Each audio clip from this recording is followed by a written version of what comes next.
السلام علیکم ورحمۃ اللہ وبرکاتہ۔ ولادت امام زمانہ علیہ السلام تمام اہل اسلام کو مبارک، اس لیے کہ امام زمانہ علیہ السلام کا تعلق اور ان کے سلسلے سے روایات امت مسلمہ کے مجموعہ احادیث میں موجود ہیں، اور تمام امت مسلمہ اس بات پر متفق اور متحد ہے کہ آخر زمانے میں ایک آنے والا ایسا آئے گا جو مجدد اسلام ہوگا،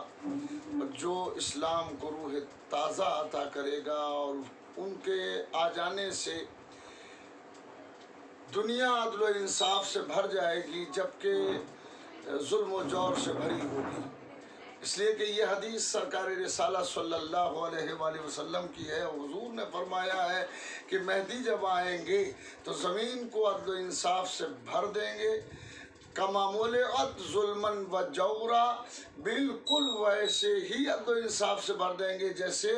ظلم و جور سے بھری ہوگی۔ تو اس کے معنی یہ ہے کہ امام علیہ السلام جب تشریف لائیں گے تو دنیا ظلم و جور سے بھری ہوگی، اور امام علیہ السلام آنے کے بعد اس دنیا کو امن کا گہوارہ بنا دیں گے، اور تمام جگہوں پر امن قائم ہو جائے گا، اور وہ زمانہ نظر آئے گا کہ جہاں پر سرکار رسالت کا عہد تھا۔ بالکل آپ مماثلت کو اگر دیکھیں اور اس پر غور فرمائیں تو آپ کے ظہور سے پہلے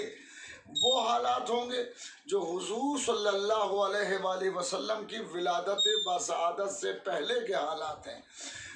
اسی طرح سے جیسے سرکار کے عہد میں فتح مکہ کے بعد جو حالات ہوئے تھے اور جو حالات قائم تھے، یعنی مدینہ امن کا گہوارہ بنا ہوا تھا اور دنیا کو سرکار رسالت نے امن کا پیغام دے دیا تھا، ویسے ہی اس وقت جب امام علیہ السلام ظہور فرمائیں گے تو امن کا گہوارہ بن جائے گی دنیا، اور عدل و انصاف قائم ہو جائے گا۔ امام مہدی علیہ السلام کے سلسلے سے، امام زمانہ علیہ السلام کے سلسلے سے بعض روایتیں برادران اہل سنت کے یہاں پائی جاتی ہیں کہ وہ حسنی سادات ہوں گے، باپ کی طرف سے حسنی سادات ہوں گے اور ماں کی طرف سے حسینی سادات ہوں گے۔ شیعی نقطۂ نظر اس میں یہ ہے کہ وہ باپ کی طرف سے حسینی سادات ہیں اور ماں کی طرف سے حسنی سادات ہیں۔ ماں کی طرف سے اس طرح سے حسنی سادات ہوتے ہیں اور کہ امام حسین علیہ السلام کے فرزند جناب امام زین العابدین علیہ السلام ہیں، اور امام زین العابدین علیہ السلام کا ازدواج اور امام زین العابدین علیہ السلام کی شادی امام حسن علیہ السلام کی دختر سے ہوئی ہے، اور ان کی بیٹی سے ہوئی ہے، تو ان کی نسل چلی، تو اس نسل سے پانچویں امام محمد باقر علیہ السلام ہے۔ محمد باقر علیہ السلام کے بیٹے امام جعفر صادق علیہ السلام ہے، جعفر صادق علیہ السلام کے بیٹے امام موسیٰ کاظم علیہ السلام ہے، امام موسیٰ کاظم علیہ السلام کے بیٹے امام رضا علیہ السلام ہے، امام رضا علیہ السلام کے بیٹے امام محمد تقی علیہ السلام ہے، امام محمد تقی علیہ السلام کے بیٹے امام علی نقی علیہ السلام ہے، اور امام علی نقی علیہ السلام کے بیٹے امام حسن عسکری علیہ السلام ہے، جو شیعوں کے 11ویں امام ہے۔ اور یہی شیعوں کے 11ویں امام اس 12ویں امام کے، یعنی جنہیں امام مہدی کہا جاتا ہے، کے والد بزرگوار ہیں۔ تو یہ ایک سلسلہ ہے۔ تو شیعی نقطۂ نظر اس میں یہ ہے، اور تاریخی نقطۂ نظر بھی یہ ہے کہ امام حسن علیہ السلام یعنی ننیال کی طرف سے وہ حسنی ہیں، اور ددیال کی طرف سے حسینی ہیں، یعنی امام زمانہ علیہ السلام۔ اور ایک روایت بھی، اور بھی روایتیں ملتی ہیں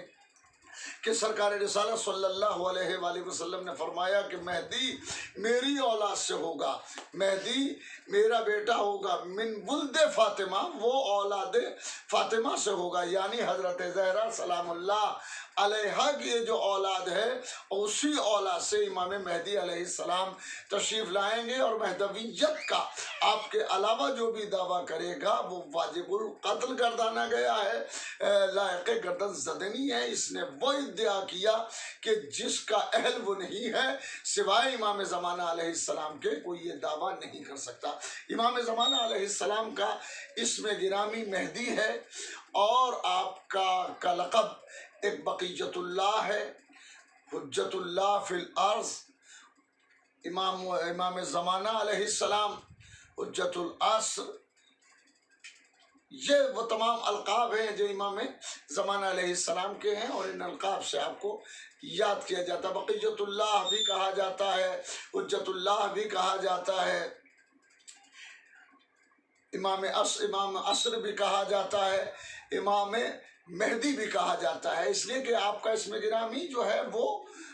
ہے محمد، لیکن آپ کا خاص لقب مہدی ہے۔ پوری دنیا آپ کو مہدی سے پہچانتی ہے۔ امت مسلمہ اس بات پر اتفاق رکھتی ہے کہ امام مہدی تشریف لائیں گے، اور آپ ہی کو مہدی موعود بھی کہتے ہیں، آپ تشریف لائیں گے۔ اختلافی صورت یہ ہے اور اتنی سی ہے کہ برادران اہل سنت کا نظریہ ہے کہ امام مہدی علیہ السلام پیدا ہوں گے، یعنی ابھی دنیا میں نہیں ہے لیکن وہ پیدا ہوں گے۔ شیعی نقطۂ نظر یہ ہے کہ امام زمانہ علیہ السلام پیدا ہو چکے ہیں، وہ امام حسن عسکری علیہ السلام کے بیٹے ہیں، وہ سن 255 ہجری میں وہ پیدا ہو چکے ہیں، اور ان کا اب یہ مدت امامت چل رہی ہے، اور ان کی امامت کا زمانہ چل رہا ہے جو بڑی طویل مدت ہے، اور وہ غیبت کبریٰ اختیار کیے ہوئے ہیں اور پردہ غیبت میں ہیں۔ تو اب بعض لوگ اس میں اعتراضات کرتے ہیں کہ اتنی عمر ان کی کیسے ہو سکتی ہے، تو اس کے جوابات بہت سے ہیں کہ عمر کا دینے والا خدا ہے۔ مثلاً یہی جواب بھی کافی ہے کہ عمر کا دینے والا خدا ہے، خدا جب تک چاہے گا تب تک زندہ رہ سکتا ہے آدمی۔ جب ایک آدمی ایک طویل عمر تک زندہ رہ سکتا ہے اس پروردگار کے حکم سے، تو اگر وہی پروردگار حکم دے تو امام زمانہ علیہ السلام کے لیے مرور زمانہ کی کوئی حیثیت نہیں رکھتی ہے۔ تو ہم یہ عرض کر رہے تھے کہ برادران اہل سنت کا نظریہ یہ ہے کہ بعض کا کہ وہ پیدا ہوں گے، مگر شیعی نقطۂ نظر یہ ہے کہ وہ پیدا ہو چکے سن 255 ہجری میں۔ 255 ہجری میں امام زمانہ علیہ السلام کی ولادت باسعادت ہوئی، اور اس کا پتہ کب چلا؟ یہ نظروں سے پوشیدہ تھے، سب سے چھپایا گیا تھا، اس لیے کہ حکومت مخالف تھی اور چاہتی تھی کہ امام مہدی علیہ السلام یعنی جو آپ کے بیٹے ہوں انہیں قتل کر دیا جائے، لیکن آپ کو بچایا گیا، اور آپ کا ظہور اور آپ کا اعلان اس وقت ہوا کہ جب آپ کے امام حسن عسکری علیہ السلام کی نماز جنازہ پڑھانے کے لیے ان کے بھائی جناب جعفر کھڑے ہوئے، تو پیچھے سے ایک بچہ آیا، 5 سال کا بچہ تھا، اور 5 سال کے بچے نے چچا کا دامن پکڑ کے کہا، چچا میں آپ کا بھتیجا ہوں، آپ میرے چچا ہیں، اور یہ میرے باپ کا جنازہ ہے، میں زیادہ حقدار ہوں کہ اپنے باپ کے جنازے کی نماز پڑھوں۔ لہذا چچا پیچھے ہٹ گئے، اور امام مہدی علیہ السلام نے نماز جنازہ پڑھائی۔ تو یہ 5 سال کی عمر ہے کہ 5 سال کی عمر میں امام مہدی علیہ السلام نے نماز جنازہ پڑھائی اپنے والد بزرگوار کی۔ تو اس کے معنی یہ ہے کہ عوام الناس کو یہ علم نہیں تھا کہ امام حسن عسکری علیہ السلام کا کوئی بیٹا ہے، مگر روایتیں سرکار رسالت کی تھی، اس لیے شیعی دنیا اس پر یقین رکھتی تھی، اور یا جو امام علیہ السلام سے قریب تھے وہ اس بات کو جانتے تھے کہ یقیناً اللہ کی حجت موجود ہے، امام حسن عسکری علیہ السلام کا بیٹا ہے جس کا نام محمد ہے، اور وہ دنیا اس کو مہدی کے نام سے پہچانے گی۔ تو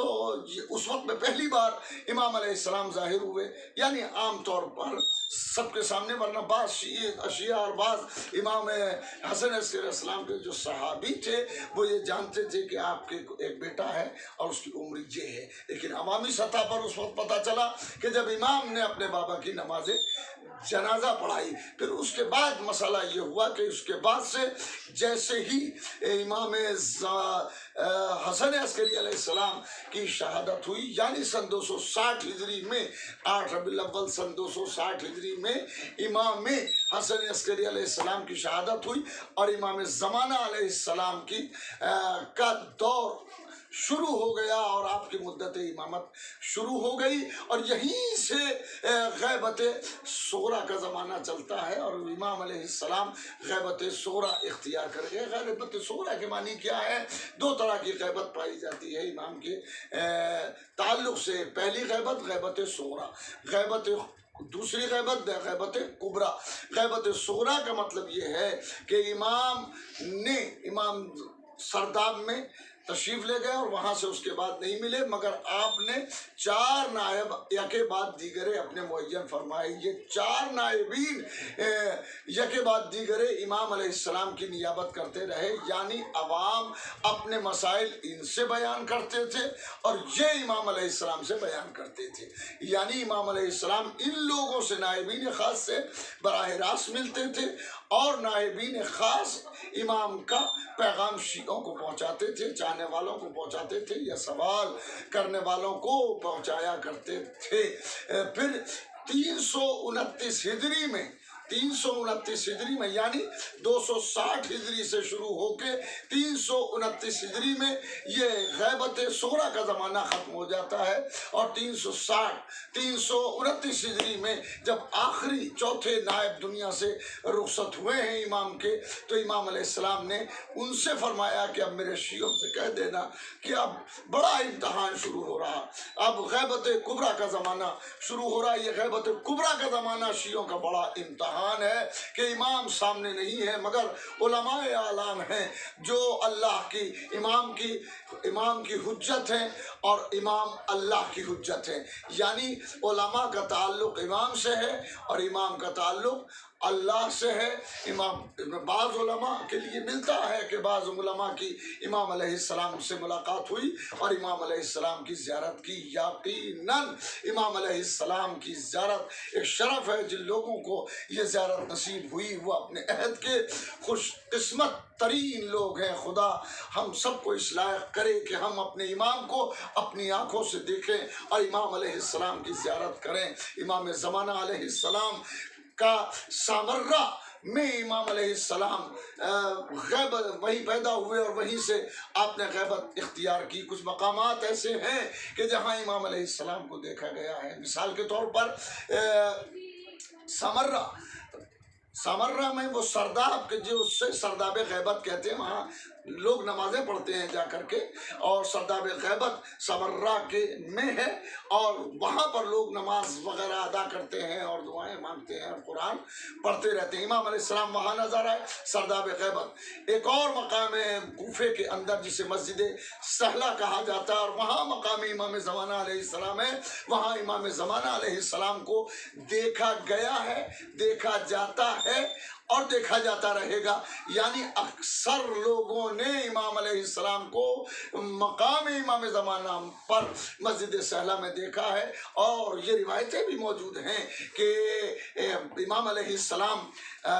کی جب ظہور ہوگا تو بعض لوگ کہیں گے ارے انہیں تو ہم نے فلاں مقام پہ دیکھا تھا، انہیں ہم نے فلاں مقام پہ دیکھا تھا۔ بے شک ہماری آنکھوں پہ پردہ ہے، ان کی نگاہوں پہ پردہ نہیں ہے، وہ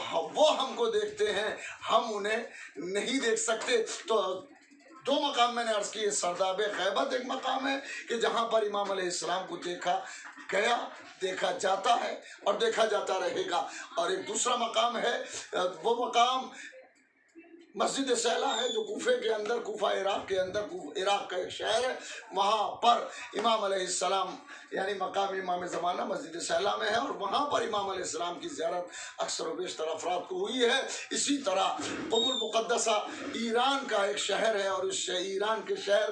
قم کے مضافات میں ایک مسجد ہے جسے مسجد جمکران کہا جاتا ہے۔ وہ امام کو دیکھے جانے کی وجہ سے وہاں پر مسجد تعمیر کی گئی، اور وہاں پر بعض حضرات نے اکثر و بیشتر وہاں پر امام زمانہ علیہ السلام کا دیدار کیا ہے اور آپ کی زیارت کی ہے۔ یقیناً وہ لوگ خوش نصیب ہیں کہ جنہوں نے امام علیہ السلام کی زیارت کی۔ اور اب 329 کے بعد 329 ہجری کے بعد غیبت کبریٰ کا زمانہ ہے، اور اب ہم غیبت کبریٰ میں زندگی گزار رہے ہیں۔ خدا ہمارے امتحان کی مدت کو قلیل کرے اور امام زمانہ علیہ السلام کے سلسلے سے یعنی ان کا ظہور فرمائے اور ہم اپنے عہد میں ان کی زیارت کریں۔ بعض علماء کا بیان یہ ہے کہ امام علیہ السلام کے ظہور کے لیے تیاری کرو۔ بعض کہتے ہیں کہ امام علیہ السلام کے لیے امام علیہ السلام کے ظہور کے لیے تیاری کرو، اور نمازوں سے بھی تیاری کرو، اور اپنے کردار سے بھی تیاری کرو، اور اپنے اخلاق سے بھی تیاری کرو۔ اپنے اخلاق کو ایسا بناؤ کہ امام زمانہ علیہ السلام کے سپاہی کہلا سکیں۔ اسی طرح سے معصوم کا ایک فرمان ہے، اے ہمارے چاہنے والوں، ہمارے لیے عزت کا سبب بننا، ذلت کا سبب نہ بننا۔ یہ اگر ہم عزت کا سبب بنیں گے تو یقیناً امام کے انصار میں، انسان یاوران میں شمار ہو سکتے ہیں۔ خدا ہمیں امام علیہ السلام کے یاور و انصار میں شمار فرمائے۔ ربنا تقبل منا انکا انت السمیع العلیم۔ السلام علیکم ورحمۃ اللہ وبرکاتہ۔